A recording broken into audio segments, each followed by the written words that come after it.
paz do Senhor Jesus esteja no seu coração nessa manhã.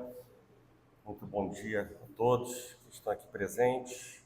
Estou achando um pouco abafado. Bem, a palavra de Deus, ela nos diz no Evangelho de Mateus, no capítulo 5, a partir do verso número 3, a palavra fala sobre o Sermão do Monte. Jesus, ele aborda as bem-aventuranças, aqueles que são bem-aventurados, né? E assim diz a palavra a partir do verso número 3, apenas ouça. Bem-aventurados os humildes de espírito, porque deles é o reino dos céus. Bem-aventurados os que choram, porque serão consolados. Bem-aventurados os mansos, porque herdarão a terra. Bem-aventurados os que têm fome e sede de justiça, porque serão fartos. Bem-aventurados os misericordiosos, porque alcançarão misericórdia. Bem-aventurados os limpos de coração, porque verão a Deus. Bem-aventurados os pacificadores, porque serão chamados filhos de Deus.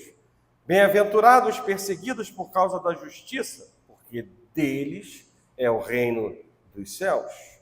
Bem-aventurados sois, quando por minha causa vos injuriarem e vos perseguirem, e mentindo disserem todo o mal contra vós. Regozijai-vos e exultai, porque grande é o vosso galardão nos céus, pois assim perseguiram aos profetas que viveram antes de vós. Então vocês devem ter acompanhado aqui meio que regendo, a leitura da palavra, o que esses versos dizem para nós. Fica muito claro de que a leitura que nós fizemos, que o esforço, primeiro, não será em vão, A obediência não será em vão. O sacrifício, como sacrifício vivo, santo e agradável a Deus, não será em vão. A outra coisa que fica clara para nós aqui por meio dessa leitura é que a ação do homem gera a reação de Deus. Uma outra coisa que nós podemos também depreender dessa leitura é que as testemunhas de Cristo, os discípulos de Jesus, alegram o coração de Deus. Afinal de contas, o que vimos regendo aqui, a igreja, é uma atitude que Jesus fazia na sua vida enquanto homem aqui. Então, alegra o coração de Deus as testemunhas de Cristo, aqueles que replicam Cristo, os discípulos de Jesus. E a gente pode ver também uma relação direta entre bons frutos e o cumprimento das promessas de Deus. E, consequentemente, a gente também pode ver uma outra relação direta entre maus frutos, esterilidade, infrutuosidade e a não aprovação de Deus. É o que esses versículos trazem para nós, E nesse sentido, eu quero nessa manhã ministrar uma palavra cujo tema ele é bem sugestivo para nós. Para quando? Para sempre. Mas o tema da palavra de hoje é tempo de gerar bons e muitos frutos. Esse é o tema da palavra de hoje. É tempo de gerar bons e muitos frutos. Porque a gente observa claramente pela leitura da bem-aventurança que maus frutos não levam a lugar nenhum, de que a esterilidade não leva a lugar nenhum, mas bons frutos levaram ao cumprimento, nos levará ao cumprimento das promessas de Deus. Então, com essa introdução, eu quero convidar a igreja a abrir a palavra do Senhor no Evangelho de João, no capítulo 15. Nós vamos fazer uma leitura que você certamente já ouviu algumas vezes, mas é em cima deste texto de 8 versículos que nós vamos estar baseando a mensagem desta manhã. É tempo de gerar bons e muitos frutos. João 15, verso número 1, ao 8 diz assim: eu sou a videira e meu pai é o agricultor. Todo ramo que estando em mim não der fruto, ele o corta. E todo o que dá fruto, limpa, para que produza mais fruto ainda. Vós já estáis limpos pela palavra que vos tenho falado. Permanecei em mim e eu permanecerei em vós. Como não pode o ramo produzir fruto de si mesmo, se não permanecer na videira, assim nem vós o podeis dar, se não permanecerdes em mim. Eu sou a videira, vós os ramos. Quem permanece em mim e eu nele, esse dá muito fruto, porque sem mim nada podeis fazer. Se alguém não permanecer em mim, será lançado fora, à semelhança do ramo, e secará. E o apanham, lançam no fogo e o queimam. Se permanecerdes em mim, e as minhas palavras permanecerem em vós, pedireis o que quiserdes, e vos será feito. Nisto é glorificado meu Pai, em que deis muito fruto. E assim, preste atenção, vos tornareis o quê? Meus discípulos. Amém? Está clara a leitura? Então vamos fechar os olhos e orar. Senhor Deus e nosso Pai, graças te damos, Pai, pelo privilégio de estarmos na sua casa, na sua presença. E mais uma vez, Pai, com expectativas do Senhor falar ao nosso coração. Abrimos, Pai, a porta dos nossos corações para que a Tua palavra entre e façam aquilo que apraz ao Senhor nesta manhã fazer, porque o Senhor diz a Sua palavra, os seus pensamentos e seus caminhos são muito maiores do que os nossos. Nós olhamos o hoje, o Senhor olha o amanhã, o Senhor é o dono da história, o Senhor é o início e o fim de todas as coisas, o Senhor sabe, ó Pai, a maneira como estamos vivendo e aquilo que o Senhor quer que nós vivamos. Por isso, Pai, tenhas liberdade nessa manhã mais uma vez, para trabalhar, mexer em nossas estruturas, para falar, Deus, com profundidade e amplitude em nossos corações. E me dá também liberdade, Deus, para falar em Teu nome, Pai. Coloca as Tuas palavras em minha boca e que haja, Deus, um ambiente espiritual favorável para o Teu haja nesta manhã. E assim declaramos, Pai, que nenhum espírito imundo de divisão, de contenda, de ansiedade, de preocupação, nada, nem ninguém tem poder para nos separar da Tua presença e daquilo que o Senhor tem para fazer nesta manhã. Assim nós oramos, assim nós agradecemos por tudo, em nome de Jesus, e que a igreja do Senhor diga amém. Podem sentar.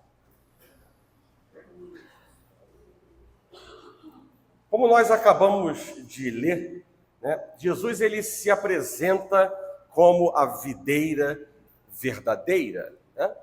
E diz mais a palavra que seus discípulos, nós, né, ou melhor, aqueles que muito frutificam, né, são os ramos, e só frutificam se estiverem efetivamente ligados a Ele, fonte verdadeira de vida. E nesse processo divino, todo ramo que não dá fruto, a própria palavra diz, que é cortado e lançado fora, e todo aquele que dá fruto requer um cuidado espiritual ou especial, né, melhor, da parte de Deus, para quê? Conforme a própria palavra de Deus diz, para que frutifique mais ainda, né? E a vida de frutificação pregada por Cristo, né, ela precisa ser vista como a base de crescimento e de maturidade da igreja.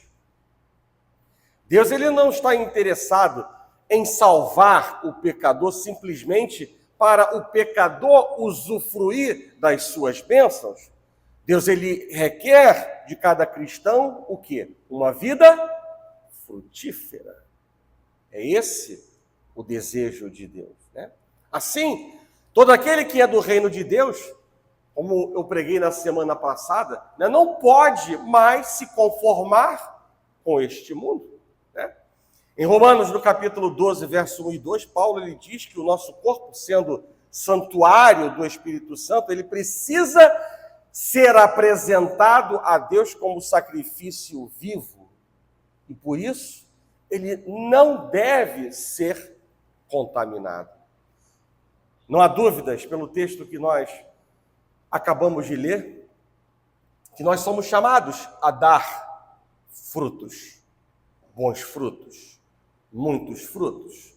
E os frutos que oferecemos, preste atenção, eles são nada mais do que os reflexos da transformação que Cristo opera em nossas vidas.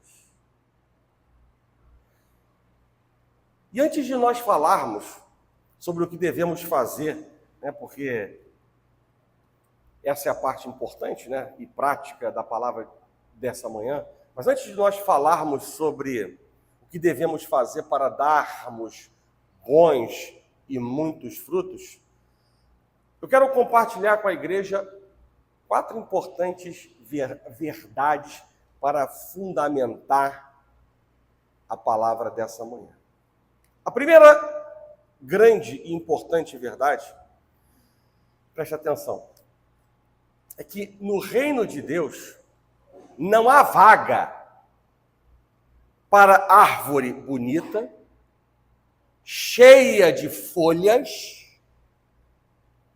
porém sem frutos. Ou seja, uma árvore bonita, cheia de folhas e infrutífera. Jesus ele deixa isso muito claro, por meio da figueira, que ele mesmo amaldiçoou por não achar nessa árvore o quê? Frutos. Apenas ouça.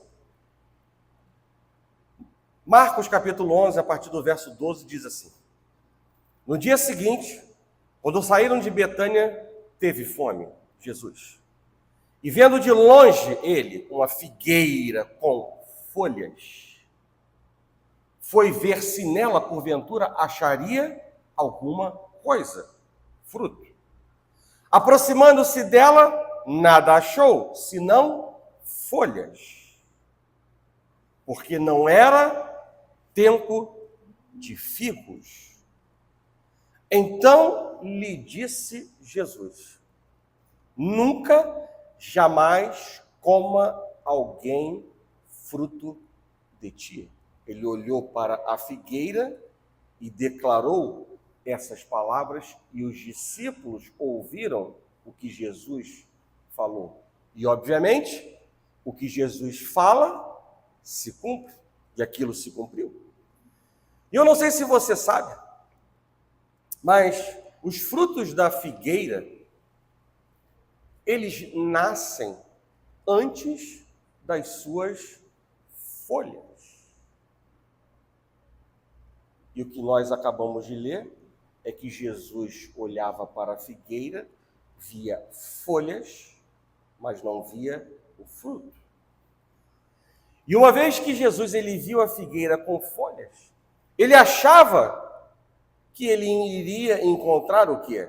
Frutos nela, mesmo que ainda não fosse tempo para os figos, não fosse a época dos frutos estarem prontos para serem comidos. E a figueira, ela parecia estar, pelo que a gente entende, nessa leitura, ela parecia estar dando frutos, mas não estava. E as folhas, nesse contexto, elas indicam a tentativa de encobrir uma realidade, demonstrando o quê? Uma aparência que não condizia com a realidade do que ela era. E qual é a grande e importante mensagem para nós? Deus não se alegra de vida de aparência. E folhas na Bíblia, elas têm o seu significado também. É claro que na biologia a gente sabe que as folhas são importantes, mas na Bíblia elas também têm os seus significados. Muito provavelmente você não saiba, mas no Egito, as folhas da figueira, elas eram colocadas sobre as múmias para conservá-las. Então esse era um fim. Olhando para Adão e Eva, após pecarem, a palavra de Deus nos mostra em Gênesis, no capítulo 3, verso 7, o seguinte: abriram-se então os olhos de ambos, e percebendo que estavam nus, coseram o quê? Folhas de figueira, e fizeram cintas para si. Portanto, nós podemos ver que as folhas elas foram usadas para quê? Para dois objetivos. No caso dos faraós, cobrir os mortos. No caso de Adão e Eva, cobrir o pecado. Então, as folhas, na leitura de Jesus, com aquele cenário, estava encobrindo uma realidade, ou tentando encobrir uma realidade. E isso somente reforça e afirma que Deus não gosta de vida de aparência. As aparências, elas podem enganar. Nem tudo o que é, parece, né? Nem tudo é o que parece. E por isso Deus ele também olha para o que está por dentro do coração, e graças a Deus por isso.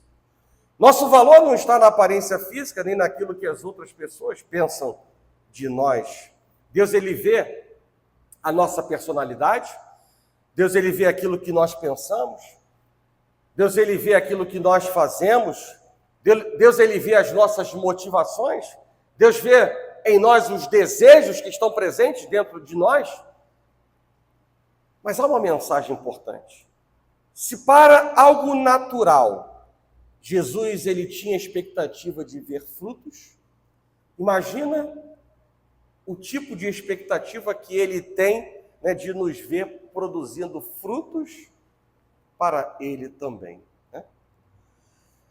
E no reino de Deus, como eu disse, não há vaga para a árvore bonita, cheia de folhas e sem frutos, e também não há espaço e lugar no reino de Deus para árvores más, cheia de maus frutos, mas somente para árvore boa, cheia de bons frutos. Com toda a metáfora usada por Cristo, nós devemos entender, né, que nós devemos ser árvore boa com bons frutos. Não árvore que de vez em quando frutifica, mas em tempo e fora de tempo nós devemos frutificar. E a boa árvore, ela não precisa mostrar que ela é boa. Mas pelos seus frutos, todos os aprovam e reconhecem que se trata de uma boa árvore ou de uma árvore boa. Mateus, no capítulo 7, a partir do verso 16, diz assim, apenas ouça: pelos seus frutos os conhecereis. Colhem-se, porventura, uvas dos espinheiros ou figos dos abrolhos? Assim, toda árvore boa produz bons frutos, porém a árvore má produz frutos maus. Não pode a árvore boa produzir frutos maus, nem a árvore má produzir frutos bons. E aí lá no verso número 20, vai dizer a mesma coisa que foi escrito e dito no verso 16. Assim, pois, pelos frutos, pelos seus frutos, os conhecereis. Então eu quero dizer para a igreja nessa manhã que dom não qualifica nem autentica árvore alguma.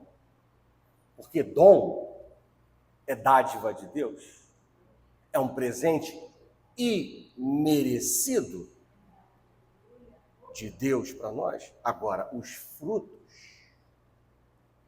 esses sim, esses qualificam e autenticam a árvore. E o Senhor, Ele espera de nós, e eu vou repetir isso para que fique bem claro, né? Ele espera de nós bons frutos. muitos frutos, e não folhas, e não vida de aparência. Há um gabarito de frutos do cristão, daquele que tem o Espírito Santo revelado em Gálatas. Hoje passeamos, né, no livro de Gálatas, no estudo da escola bíblica, no capítulo 5, fala desses frutos do Espírito Santo: o amor, a alegria, a paz, a longanimidade, a benignidade, a bondade, a fidelidade, a mansidão, o domínio próprio. Esse é o gabarito dos frutos do cristão. E eu diria que esse gabarito é a base também para que outros frutos se manifestem em nossas vidas. Essa é a primeira grande verdade que eu quero pavimentar entre vocês, antes de falarmos de como produzirmos bons e muitos frutos. A segunda grande verdade é que há um princípio importante em 2 Coríntios, no capítulo 9, verso 6, quando diz assim: aquele que semeia pouco, pouco também ceifará, e o que semeia com fartura, com abundância também ceifará. Qual é esse princípio que esse versículo deixa para nós? O princípio de que há uma relação diretíssima entre semeadura e colheita. Há uma proporcionalidade entre o que se planta e o que se colhe. Ou ainda, a colheita é na exata proporção do plantio, daquilo que eu estou plantando. Não é Deus quem determina o quanto eu semeio. Nós temos o livre-arbítrio para decidir o quanto as escolhas nós queremos em nossas vidas. Temos o livre-arbítrio. Mas eu quero dizer uma coisa também importante. Esteja diante das suas decisões, preparados para a colheita. Porque aquilo que se planta, se colhe. Ninguém poderá dizer que Deus o forçou a plantar. Ninguém. Mas também ninguém poderá reclamar com Deus por não estar colhendo. Falta de frutos? Nunca será culpa de Deus.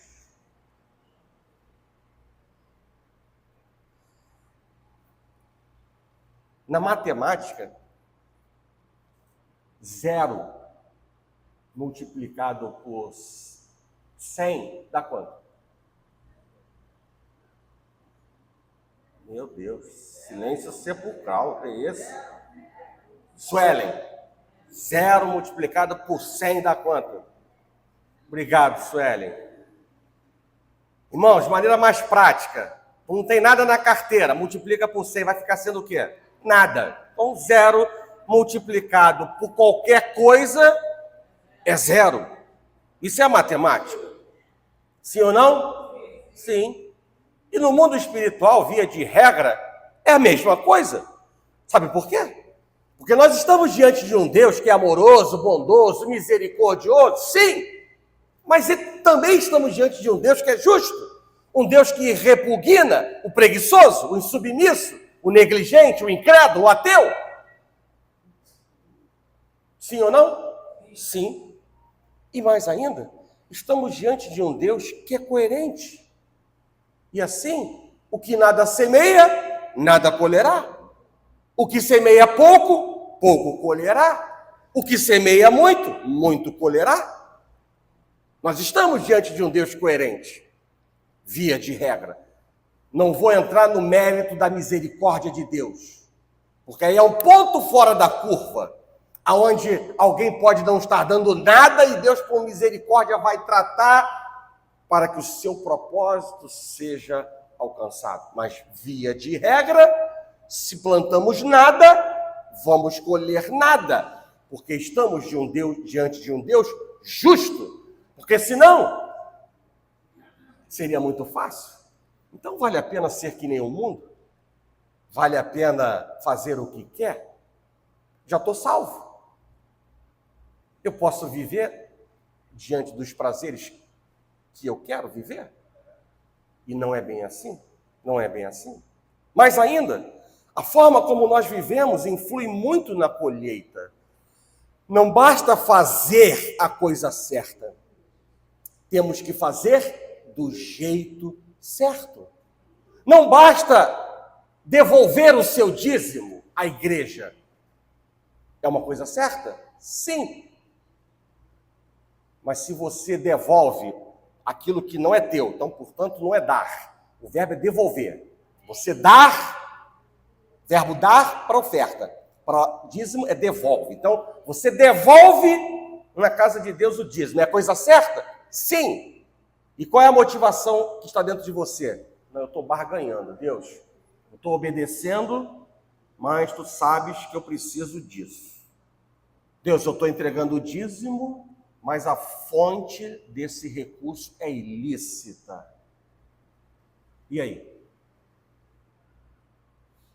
Estamos fazendo a coisa certa, mas com a motivação errada.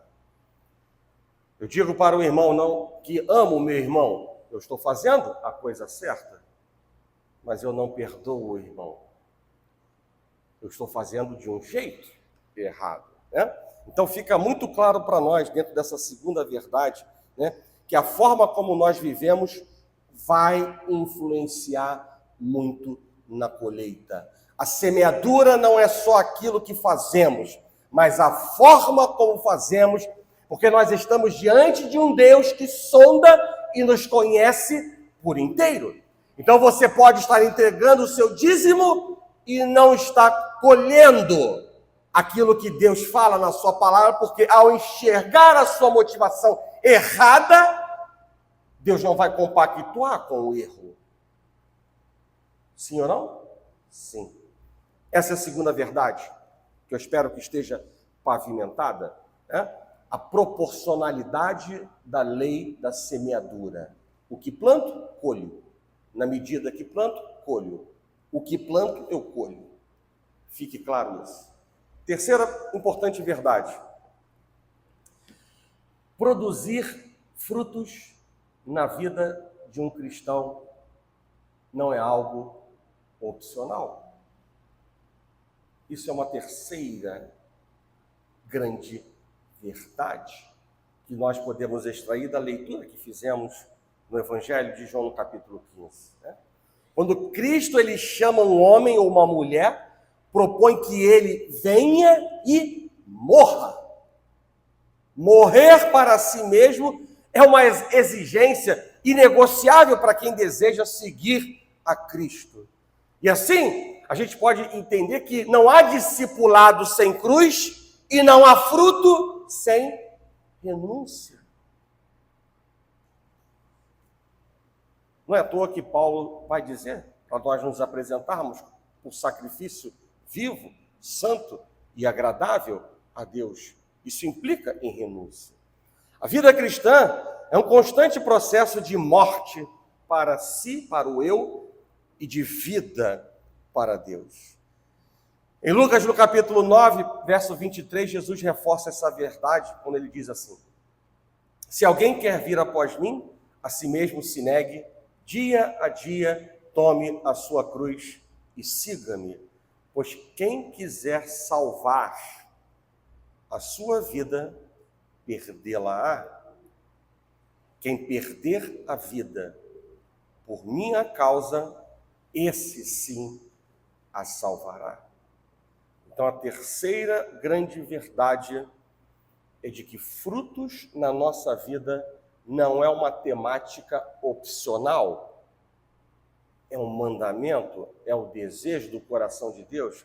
Deus nos tira do mundo e nos prepara por meio da palavra, com a sua graça, com o seu poder, para que a gente possa frutificar e outros verem a transformação de nossas vidas para que outros sejam alcançados. E aí, eu posso não ter eloquência para falar, eu posso não ter o dom do ensino, mas eu tenho a legalidade do testemunho, que é uma pregação inaudível e que alcança muitos. Quarta grande verdade. Jesus espera que nós, seus discípulos, sejamos muito frutíferos para o reino de Deus. Então, fruto não é opcional e fruto não é pouco. Deus nos chama a muito. Eu sou a videira, vós os ramos. Falamos isso. Quem permanece em mim e eu nele, esse sim dá muito fruto, porque sem mim nada podeis fazer. Deus ele não está interessado apenas em darmos frutos. Deus ele quer que nós venhamos dar muitos frutos. E lá o último versículo que nós lemos está escrito: nisto é glorificado meu Pai, em que deis muito fruto, e assim, como consequência dos muitos frutos, vos tornareis discípulos.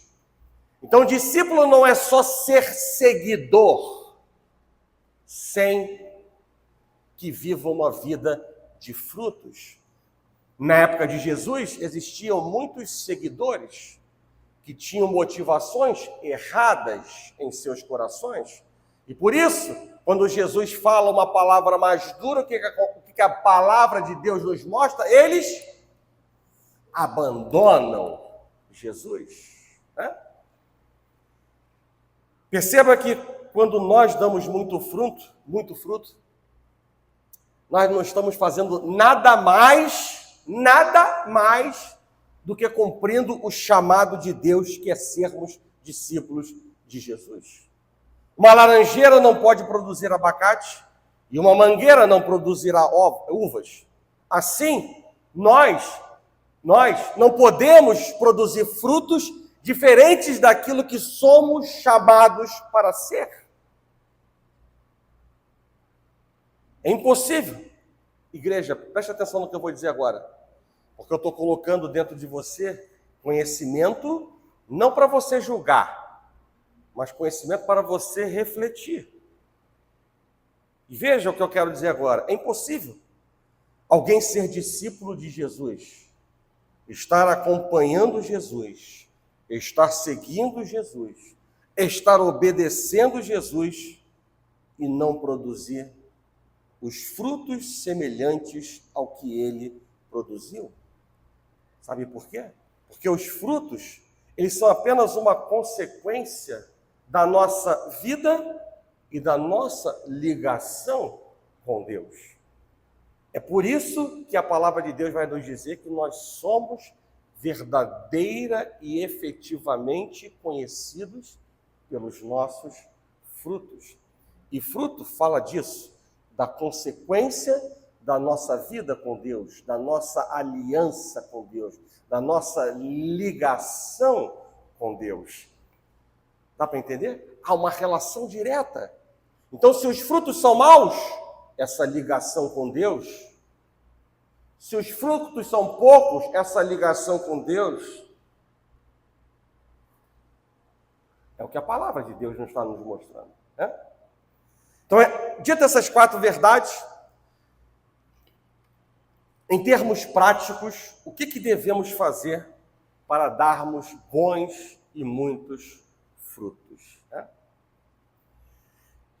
E é interessante que, como a agricultura, vamos dizer assim, a agricultura espiritual, ela é semelhante à atividade de cultivo de espécies vegetais para a obtenção de alimentos e de matérias-primas, segundo a própria palavra de Deus. Né? E, basicamente, à luz da palavra de Deus, fazendo essa semelhança e mostrando que a agricultura dos homens ela tem uma similitude com a agricultura espiritual, né? Eu quero apresentar para vocês, vou reforçar, baseado na palavra de Deus, eu quero apresentar 7 elementos, né, que indicam como nós podemos dar bons frutos e muitos frutos. E, obviamente, que a reboque, né, de cada um desses elementos eu vou apresentar um versículo, porque é onde está a minha sustentação. A sustentação, ela precisa ser bíblica. E em cada um desses versículos, vocês vão escutar, e não é coincidência, a palavra fruto, para que vocês entendam que, de fato, os elementos que estão sendo apresentados, eles têm um embasamento na palavra de Deus. Amém? Fui claro? Entenderam? Então tá bom. Primeiro elemento. Volto a dizer, hein? Vocês não vão se surpreender, porque eu disse que há uma semelhança, uma similitude entre a agricultura espiritual e a agricultura dos homens. Então, não vou inventar a roda, mas vocês vão ver como coisas simples nos alcançam para abençoar. Então, o primeiro elemento para nós darmos bons e muitos frutos chama-se boa terra. E aí a palavra de Deus, como eu disse, hein? Cada elemento associado a um versículo. Evangelho de Mateus, no capítulo 13, verso número 8, diz assim: esse capítulo 13 está falando da parábola do semeador. Outra, enfim, caiu em boa terra e deu fruto. E aí fala da potência, da virtude de uma boa terra. Deu fruto a 100, a 60 e a 30 por um. E o que semeia em boa terra é o que ouve a palavra, é o que compreende a palavra, é o que retém a palavra, é o que introniza a palavra, é o que deixa ser trabalhado pela palavra. Isso representa um coração de boa terra. Aqueles que conhecem a Deus sabem que Ele nunca nos desampara ou nega o que precisamos. Então, quando nos fortalecemos em Sua palavra, nós conhecemos mais a Deus e depositamos toda a nossa expectativa nele. E, consequentemente, se depositamos toda a nossa expectativa no Senhor, nós somos livres das preocupações, nós somos livres da ansiedade, nós somos livres dos desejos carnais, nós somos livres da superficialidade espiritual. Enfim, nós somos livres dos outros três tipos de solo da parábola do semeador que não produzem bons e muitos frutos. E eu adicionaria que a perseverança é um adubo indispensável para que o nosso coração produza fruto a 100, a 60 e a 30 por um. Sim ou não? Sim. Então, primeiro elemento, boa terra. E boa terra é aquele que ouve, compreende, introniza, aceita a palavra de Deus como verdade, autoridade na sua vida. Segundo elemento, plantar no lugar certo e no tempo certo. Isso não tem uma semelhança com a agricultura dos homens? Sim, né? Lugar certo e tempo certo. Salmo 92, a partir do verso 12, diz assim: o justo florescerá como a palmeira, crescerá como o cedro no Líbano, plantados na casa do Senhor, no lugar certo, florescerão nos átrios do nosso Deus, e na velhice ainda darão frutos, serão cheios de seiva e de verdor, para anunciar que o Senhor é reto, Ele é minha rocha e nele não há injustiça. Ou seja, o segundo importante elemento fundamental é estarmos plantados na casa de Deus, plantados na rocha, firmes na igreja, em qualquer tempo da nossa vida, da meninice à velhice. E aí vamos produzir bons e muitos frutos. Não é um pé na igreja, outro no mundo? Não é um dia na igreja e 2 nas atividades do mundo? Salmo 92 deixa bem claro: plantados na casa do Senhor. Terceiro elemento, luminosidade. Luz é um elemento fundamental, né?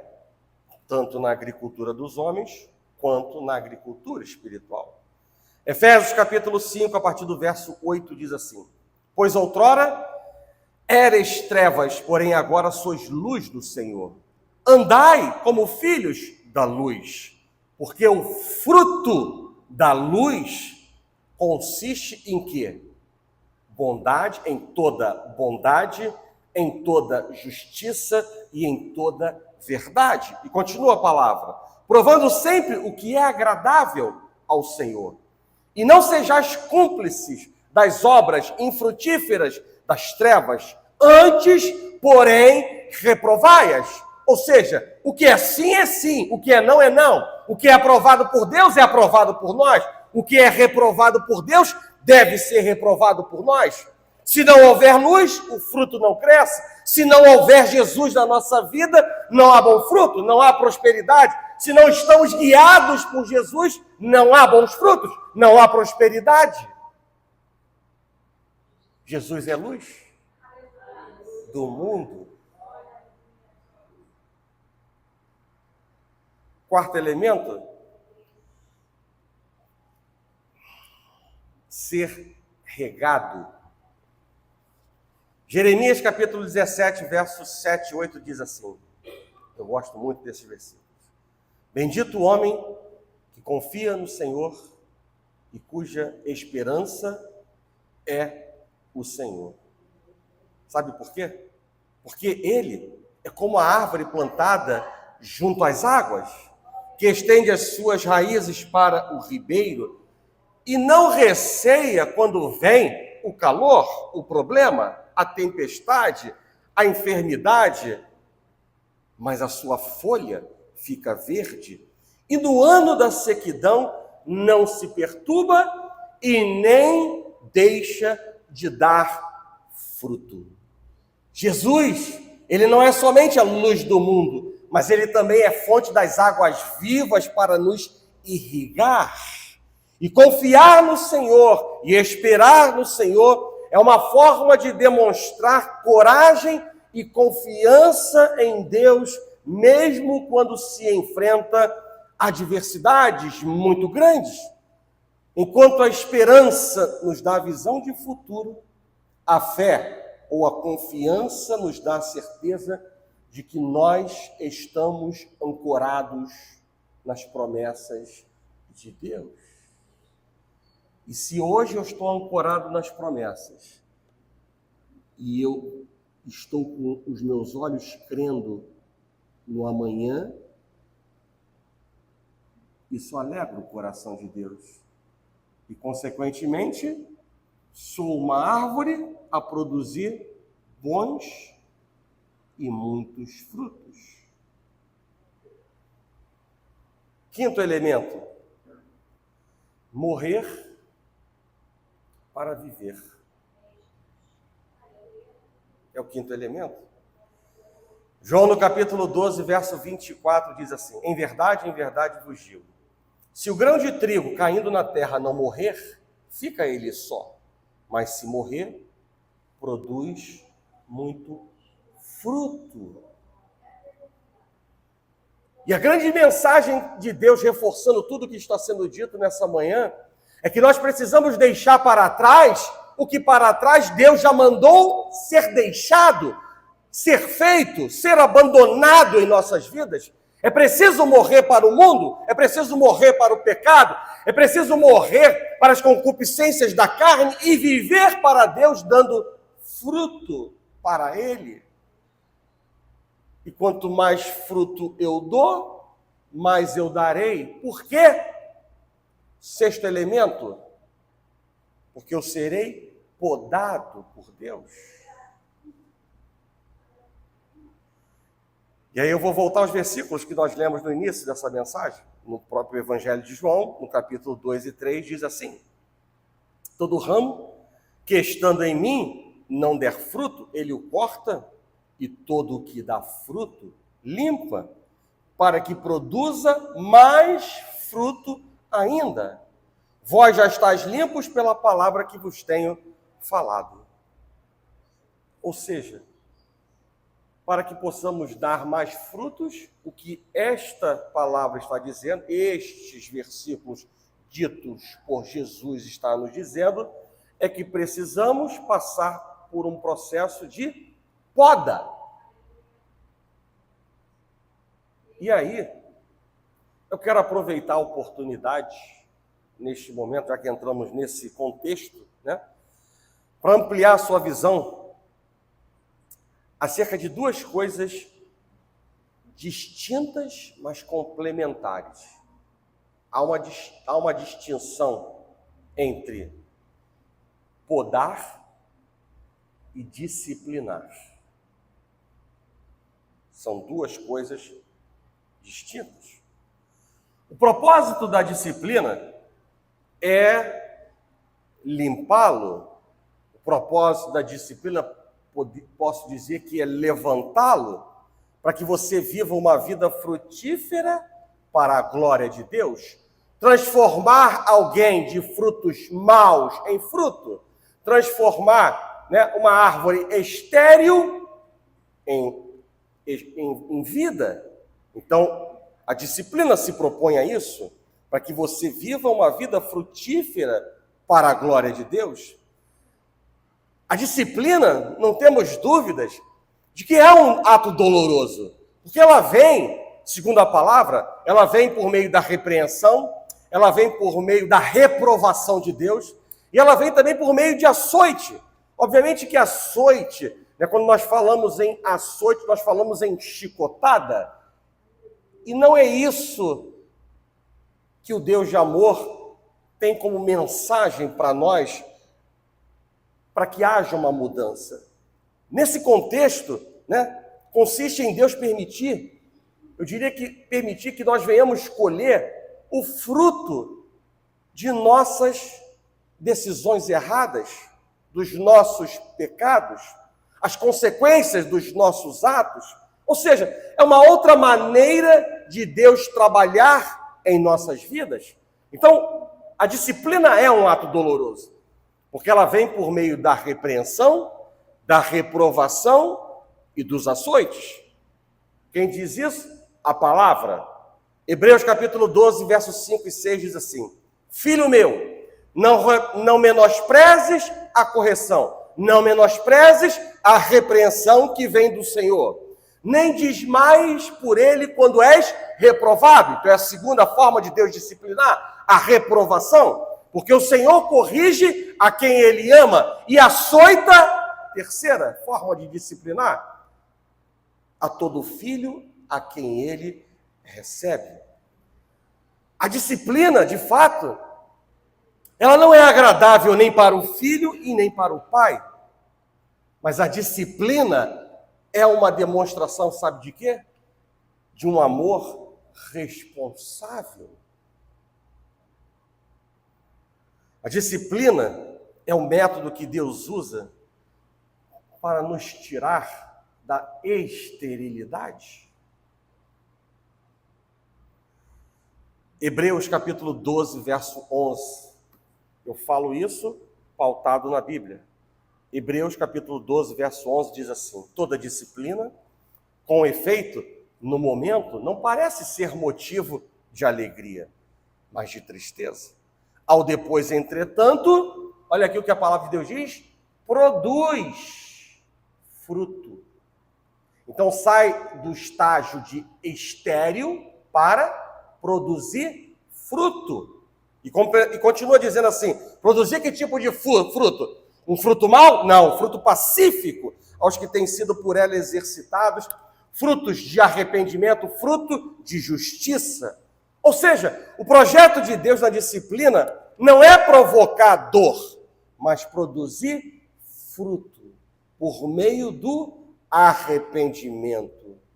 E é aí que você troca a sua cesta vazia por cachos suculentos de uva, na disciplina do Senhor. Já a poda, eu diria que é o meio que Deus usa em nossa vida para frutificarmos mais. A disciplina nos leva a frutificar e a poda nos leva a frutificar mais. A disciplina é para nos corrigir e nos trazer de volta para o caminho. A poda é para sermos mais produtivos. Deus nos disciplina quando estamos fazendo algo errado. Deus nos poda quando estamos fazendo algo correto. Deus nos disciplina para darmos frutos. Deus nos poda para darmos mais frutos. Na disciplina, o que precisa ser retirado é o pecado. Na poda, o que precisa ser retirado é o eu. A disciplina termina quando nós nos arrependemos do pecado.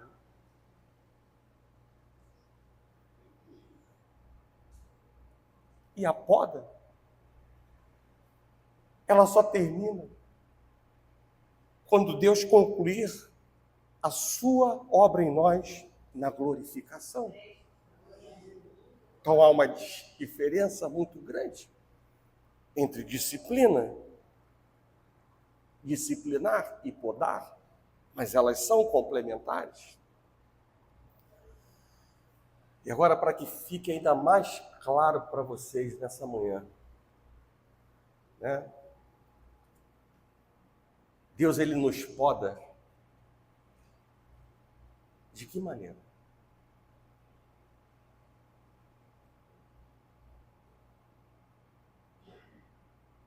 Deus, ele nos poda por meio de provações e tribulações. Acreditem, provações e tribulações são instrumentos de Deus para nos fazer dar mais frutos. Quem diz isso? A palavra. Tiago, no capítulo 1, apenas ouça, a partir do verso número 2, diz: meus irmãos, tende por motivo de toda alegria o passardes por várias provações, sabendo que a provação da vossa fé, uma vez confirmada, produz o quê? Perseverança. Ora, a perseverança, que eu falei já atrás, ela deve ter ação o quê? Completa. Para quê? Para que nós sejamos perfeitos e íntegros, em nada deficientes. Então vejam por meio dessa epístola a profundidade das provações. Eu me lembro de ter falado para o Alain, na última vez que nos reunimos num jantar, né? Eu sei o benefício da provação, que a palavra de Deus nos diz, mas eu não vou levantar a minha mão pedindo isso. Mas uma vez as coisas acontecendo na nossa vida, nós precisamos reagir rápido e com discernimento e com a aprovação de Deus e coerente com a vontade de Deus. Porque, como eu disse, né, durante essa semana, em tudo e em todas as oportunidades, há um propósito da parte de Deus para as nossas vidas. E se eu não vou pedir provação, eu também não vou pedir tribulação. Sim ou não? Sim. Mas se a tribulação chegar, eu também preciso me lembrar de Romanos, no capítulo 5. Sim, isso precisa estar guardado no meu coração. E aí Romanos capítulo 5, verso 3 e 4 nos diz: nos gloriamos, olha só, parece que está fora de si. Nos gloriamos nas próprias tribulações. Parece que nós não estamos ouvindo isso, mas ele complementa dizendo: sabendo que a tribulação produz perseverança, A perseverança, por sua vez, produz experiência. E a experiência, por sua vez, produz esperança. Dá para enxergar que por meio de provações e tribulações Deus está proporcionando um caminho para nós produzirmos mais frutos em nossas vidas? Queremos mais esperança? Sim. Queremos ter mais experiência com Deus? Sim. Mas há um caminho. E esse caminho, pelo que acabamos de escutar, começa onde? Nas tribulações. Então não cabe a nós orar para que Deus nos livre das tribulações e não vivamos nesta terra a tribulação. Eu não vou orar para pedir tribulação, mas se a tribulação vier e não foge ao controle de Deus, eu preciso enxergar o propósito de Deus para que eu seja aperfeiçoado e essa palavra se cumpra na minha vida. Porque se eu entronizo essa palavra, Deus é mentiroso? Não. Vai se cumprir. E aí Deus vai podar aquilo que precisa ser podado, vai tirar a gordura do que precisa ser tirado de mim, do eu, para frutificarmos mais para a glória de Deus. Igreja, Deus jamais aplicaria a poda se um método mais suave desse o mesmo resultado. Deus jamais utilizaria ou usaria a poda como um instrumento seu se algo mais suave produzisse os mesmos efeitos colaterais ou as mesmas reações em nós. A dor da poda, ela vem agora. Mas o fruto virá depois. A dor da poda, ela vem agora. Mas se entendermos que os caminhos e pensamentos do Senhor são maiores do que os nossos, que o caminho de Deus é perfeito, que tudo coopera para o nosso bem, a dor de hoje será o fruto de amanhã.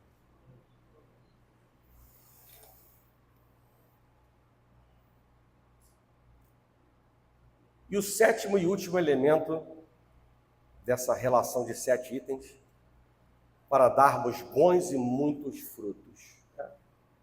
O penúltimo é ser podado. O sétimo elemento é algo gritante no texto que nós lemos no início dessa mensagem. Permanecer na videira. Esse é o sétimo e importante elemento para darmos frutos, bons frutos e muitos frutos. João, no capítulo 15, 4 e 5, já lemos, ouço apenas novamente. Permanecei em mim e eu permanecerei em vós. Como não pode o ramo produzir fruto de si mesmo, se não permanecer na videira, assim nem vós o podeis dar, se não permanecerdes em mim. Eu sou a videira, vós os ramos. Quem permanece em mim e eu nele, esse dá muito fruto, porque sem mim nada podeis fazer. Permanecer em Cristo é o sétimo importante e não menor elemento para darmos bons e muitos frutos. Eu quero que a igreja entenda que o propósito de Deus não é que você faça mais por Ele. Isso poderá ser até uma consequência, mas sim que você escolha estar mais com Ele.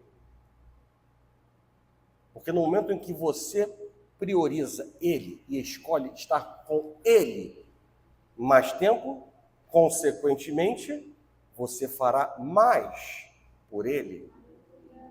Então não inverta a ordem. Permanecer em Cristo, pelo que você leu e eu também li na palavra, não é um convite. É um imperativo, não é uma opção, é uma ordem. Permanecei em mim, o que Jesus disse. É uma ordem. Uma ordem destrutiva? Claro que não. Falo isso porque, como militar, escutar a palavra ordem é algo que está no meu sangue, é algo que soa comum, é algo que não me dói. Mas, às vezes, quem não é militar, quando escuta essa palavra ordem, isso não soa bem, isso já cria um muro, um obstáculo, uma barreira, um impedimento. Não sabe viver a disciplina, a submissão. E o que Jesus está dizendo é uma ordem. Então, por isso, entenda que uma ordem, dependendo da origem e o conteúdo, ela tem um propósito de te edificar, de te levantar, de te fazer crescer. Permanecei em mim. Deus está mais interessado em nossa vida do que no nosso trabalho.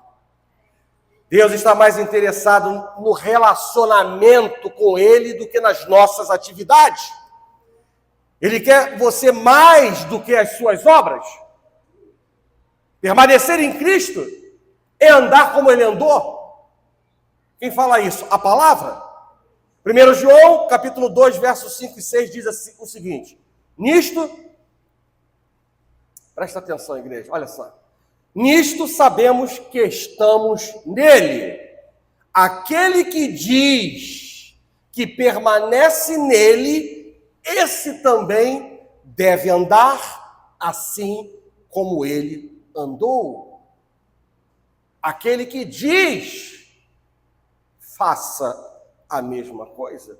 Porque se não estiver fazendo a mesma coisa, não é um discípulo. Talvez um seguidor, e que diante das circunstâncias da vida está pronto para pular do barco. Permanecer em Cristo implica em que Ele cresça e eu diminua. Permanecer em Cristo implica em reconhecer nossa própria insuficiência e depender dEle. E quando nós dependemos de Deus, esperamos Deus agir, não há ansiedade, não há depressão. Dependência gera disciplina, e a disciplina nos permite agir segundo a vontade de Deus. Disciplina, vontade de Deus. Há um casamento. Muitas vezes declaramos que dependemos de Deus, mas nós pouco damos valor à disciplina.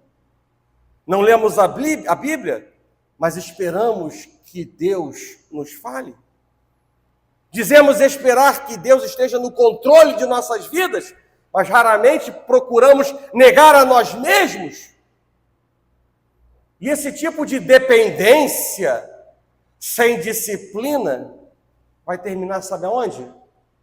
Numa conversa fiada, em uma espiritualidade vazia, numa piedade fraudulenta que parece boa, mas soa desagradável quando for examinada à luz da experiência e da disciplina.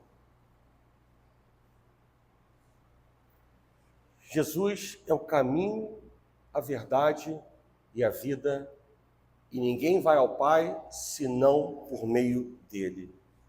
Portanto, sendo Jesus o caminho, permanecer em Cristo é permanecer na direção que Ele dá, é seguir os seus passos, é assumir as consequências do discipulado, simboliza resignação, esvaziamento, obediência a Deus.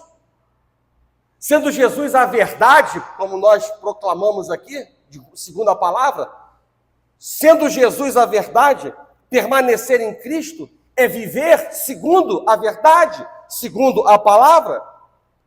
Sendo Jesus a vida, permanecer em Cristo é ter vida plena, abundante, livre de apetites carnais, paixões, vícios.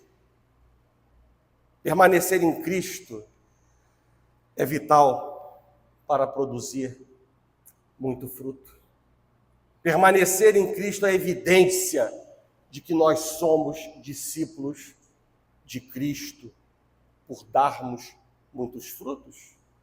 Permanecer em Cristo é vital para nós experimentarmos o fluir do amor de Deus. Permanecer em Cristo leva consigo a promessa, sabe do quê? Da oração respondida. Quem diz isso? A palavra. Você já escutou isso, eu vou repetir. Evangelho de João, no capítulo 15, verso 7, penúltimo verso que nós lemos, diz assim: se permanecerdes em mim e as minhas palavras permanecerdes em vós, pedireis o que quiserdes e vos será feito. Então, permanecer em Cristo leva consigo a promessa da oração respondida. Permanecer em Cristo é o caminho para a alegria, porque na presença do Senhor há plenitude de alegria.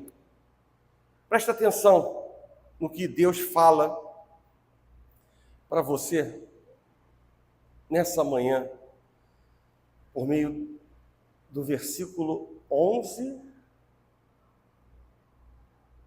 desse mesmo capítulo 15 do Evangelho de João. Nós lemos do 1 ao 8 e no versículo 11 há uma mensagem de Deus para a sua vida nessa manhã. Quando ele diz: tenho-vos dito estas coisas para que o meu gozo esteja em vós e o vosso gozo seja completo. Quando nós permanecemos em Cristo, nós produzimos muito fruto. O Pai é glorificado e uma alegria indizível, não é indivisível não, é indizível e cheia de glória enche o nosso coração. E diante das muitas promessas de Deus que foram reveladas na mensagem dessa manhã, eu finalizo essa mensagem com um alerta. Apenas um alerta. As promessas de Deus foram fartas nessa manhã para nós. Mas apenas um alerta eu deixo para a igreja sedimentar no seu coração. Cuidado com o que e o quanto você semeia, você planta. Cuidado com o que e quanto você planta, você semeia, porque esse é o verdadeiro segredo da colheita. As suas decisões determinarão o tipo de colheita que você terá e quem efetivamente você quer ser. Esse é o alerta com amor que eu deixo para a igreja depois de passearmos na palavra e nas promessas de Deus. Eu preciso destacar isso como algo importante, porque nós somos feitos de decisões. Diariamente nós estamos decidindo. E as nossas decisões, elas apontam claramente quem nós queremos ser e o que nós queremos colher. Amém? Feche os seus olhos.